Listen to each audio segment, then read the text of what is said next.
When I was 20, I actually promised myself that every single thing that would come to me, every single thing that I felt I needed to do, I was going to do it. That was my promise to myself for my own self-development, for my own mindset growth, just for my own curiosity. And I've done that, and I'm just so glad that these 10 lessons have come out of that experience. Hi everyone, welcome back to my YouTube channel. I'm Chido and this is Chido Startup.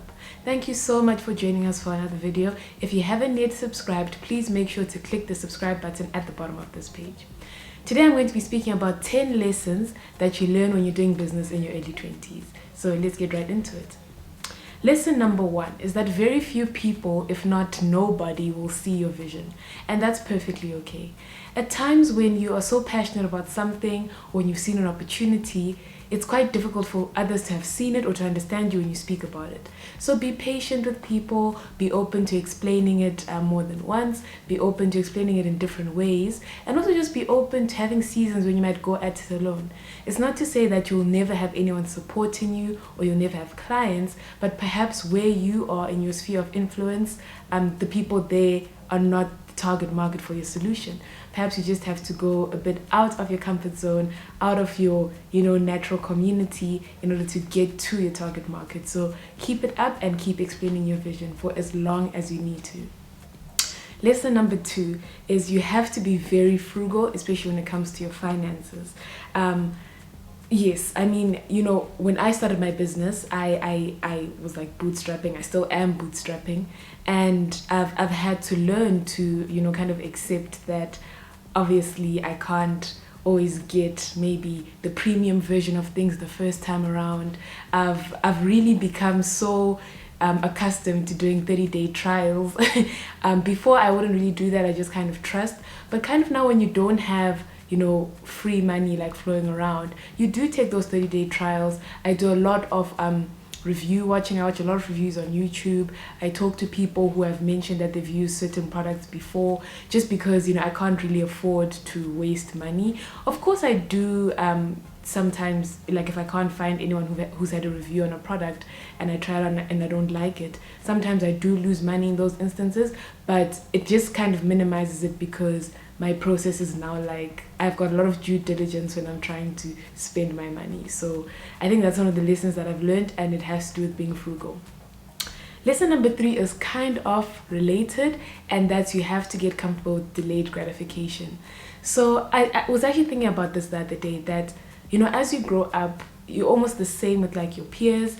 I remember that when I was in school, at the end of the year they'd give us a list of stationery, and our parents would order, then like these boxes of stationery come, and you all have like the same pencils, the same pens, same colors and all of that. But like now in life that doesn't happen. You see like your peers doing and acquiring different things, and sometimes you might not be able to acquire those same things even if you want them, because you're trying to build a business and your finances are mostly going towards enabling that business.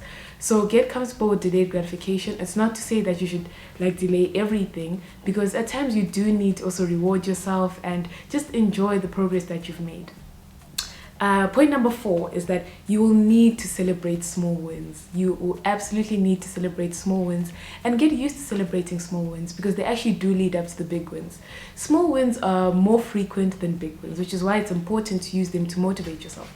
So I'll give you an example. I was actually doing finances for my business, a few months ago, and I noticed that we had enough money, we'd made enough profit to cover our expenses for the next month. And I was so excited. I ran to my dad. I was like, Dad, oh my gosh, I don't even need to find a client next month, although I did. I don't need to find a client next month because we've made enough for next month. And he laughed and was like, no, congratulations, these are the steps that are getting you to where you want to be. So celebrating that small win then helped me. I think because we had a few like difficult times after that, it helped me to be like, what, at least it's not to say that we've been having a dry spell for like a long time. We actually did have a small win, and we're probably going to get another one soon. So learn to celebrate small wins. They're very important. Lesson number 5 is that you need to learn to invest, or to get a friend that can teach you how to invest. So this is super important, and I'll refer to one of my favorite K-dramas. Yes, I love Korean dramas. I Taiwan Class, where the founder of a company invested his inheritance about, I think, a decade before he actually needed it. And there came a time when he really, really needed to acquire a certain asset. I'm trying not to spoil the series. He needed to acquire certain assets, and then he went back to the returns of that investment, and there was enough for him to acquire that asset. And I think that's just the power of investing, the power of compounding. If you're not comfortable with it yet, again, get a friend. There's so many courses that you can use online to learn about investing, but it's super important as an entrepreneur or business owner in your early 20s to start then, even if you're starting with little amounts, but just getting that habit right, because once your company's big, you are going to need an investment and finance committee to make sure that you guys never run in the red, you never run low on finances. So invest in that. Point number 6 is that you will have a lot of energy that people won't understand. You have a lot of energy and people ask you, where do you get all this energy from? Why are you doing so much? Oh my gosh, you should rest. And I think that this is a very personal thing. Personally, I feel like life happens in seasons. There will be times when you don't have that energy, and right now, if you have it, use it. And if people ask you about it, I'm sure you can come up with a response that works for you. But personally, I honestly just tell the truth. I say that I feel like there's just been so much that's been put on my heart that I want to do and I want to share. And for as long as I can do it, I'm going to do it. It makes me happy. It actually fuels me. It's actually really funny.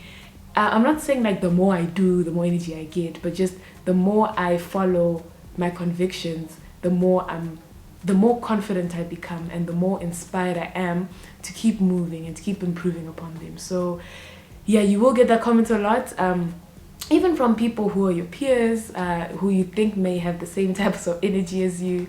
But again, just learn to manage it and don't ever stop doing what you need to do, because that energy is needed. We need people doing stuff in this world. Point number 7 is that you need to start taking your personal brand seriously. So I'm saying this knowing very well that in my early 20s, I didn't take my personal brand seriously at all. I didn't even know that it was like a thing. I just kind of, I didn't. So what ended up happening is that I just started talking about stuff that I'm really passionate about. And then I noticed that people would ask me more about it. So I started writing some articles on LinkedIn, and then whenever I'd meet people, that was like a conversation. I'm like, oh, I see that you're writing about X on LinkedIn, what do you think now? And I was like, okay, that's interesting. I didn't think that anyone was reading them or kind of taking notice. I was just kind of doing what I wanted to do. But it actually made me realize that you have to be intentional about your personal brand, especially as an entrepreneur. So it's not to say that if you have a yogurt startup, that you're just going to be posting yogurt all the time. But you need to be aware that you can't be seen eating your competitors' yogurt, because people will kind of wonder and question, oh, if, they don't eat their own yogurt, then why must I eat their yogurt? So be cautious about your personal brand, build it. It takes time, I think. I don't know. I'm still figuring this thing out. I'm still reading up on it and again, watching videos on it. But I've identified that this is quite important in your early 20s. So yeah, do that. Point number 8 is that you will need more hard skills as you build your business. So when you start, you've probably got a really good idea. Maybe you've got a few skills to start it, depending on maybe what you studied or your interests or hobbies.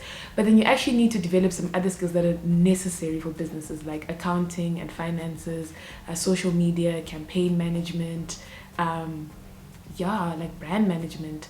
And it's not to say that you're going to learn these things and not actually hire professionals in these things or people who are better than you in these things, but it's to say that you need to have an understanding and an appreciation of how they fit into your business and how you're going to personalize them to fit your business.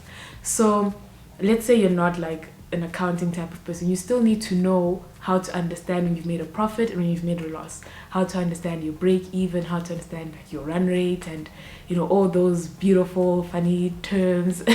And you also just need to understand so that when you actually do hire an accountant, you can tell that no one's stealing from you and that things are kind of moving correctly. The same goes for social media campaign management. I did social media for one of my businesses for a very long time, And I remember then when we were looking for some to start doing our social media, the price they quoted us was about 4 times what I knew it would cost, obviously with myself. And then I was like, okay, let me add like a bit of a markup to pay someone to do it. But the markup I would have been comfortable to add was way less than what they were charging. So you need to know these types of things. And these are kind of like your hard skills that you acquire as you go along. Point number 9 is don't expect much, but always be prepared for the most. So don't expect much, but always be prepared for the most. And I think this lesson just comes from, when you start something and you're passionate about it, like when I did, I honestly started thinking like, this is like the best thing. Everyone's going to support me. I'm going to get like a lot of interest. And it's not to say you won't, but again, there's seasons for that. And at times you might be in a season where like your family and friends are like, okay, cool, I've bought your product once, I'm not gonna buy it again, I've supported you, and you, I don't know, you may start feeling like, is this even gonna amount to anything? And it really will. But don't expect it to blow up like on day one. Don't expect people to like fall in love with it on day one. You have to do the work. And then when it comes to being prepared for the most, opportunities like pop out of nowhere a lot of the time. I feel like a lot of time opportunities pop out of nowhere, and you need to always be ready for that instance. So being ready, it's not to say that you're going to like look up an opportunity and like kind of try and meet the requirements so that when it comes up, you're there. But it's just to make sure that what you are passionate about, what you love, you're kind of visible in those spaces, that you're contributing to those spaces, that you're training yourself, you're reading more about it. So, I'll take my sister, she loves cooking. She's chefy Thai, but she's not doing that like full-time yet. But she like cooks all the time at home. She's always refining her recipes, always reading up. She like studies recipes, like that's kind of the extent that she goes to perfect her craft. And her opportunity, her big break has not come yet, but it will. And when it does, she'll be ready. So that's what I mean. Don't expect much, but always be prepared for the most. And then the last one, which is my favorite one, and it's one that I discover and realize like every single day, is that you become so much better as you go. You become so much better as you go. So don't feel discouraged if your MVP or, your first sale doesn't go as well, or if it's not your best product and you can do better. You will do better. The more you go, the more you learn, the more you get customer feedback, the more you test things out, you'll improve it, and you will get to that dream product or service that you want to offer. So, these lessons, I'm so glad that I've learned these lessons. When I was 20, I actually promised myself that every single thing that would come to me, every single thing that I felt I needed to do, I was going to do it. That was my promise to myself, for my own self-development, for my own mindset growth, just for my own curiosity. And I've done that, and I'm just so glad that these 10 lessons have come out of that experience. I'm still in my 20s though, and we're still working, we're still pushing, and I hope that you do too. I hope that these lessons help you, they prepare you, and that they just help you to understand that you're not the only one going through these things. If you have any more comments to add, please do so in the comment section below. I'd really love and appreciate to hear from you. But apart from that, like, share, and subscribe to the Starts Up. I'll see you next time.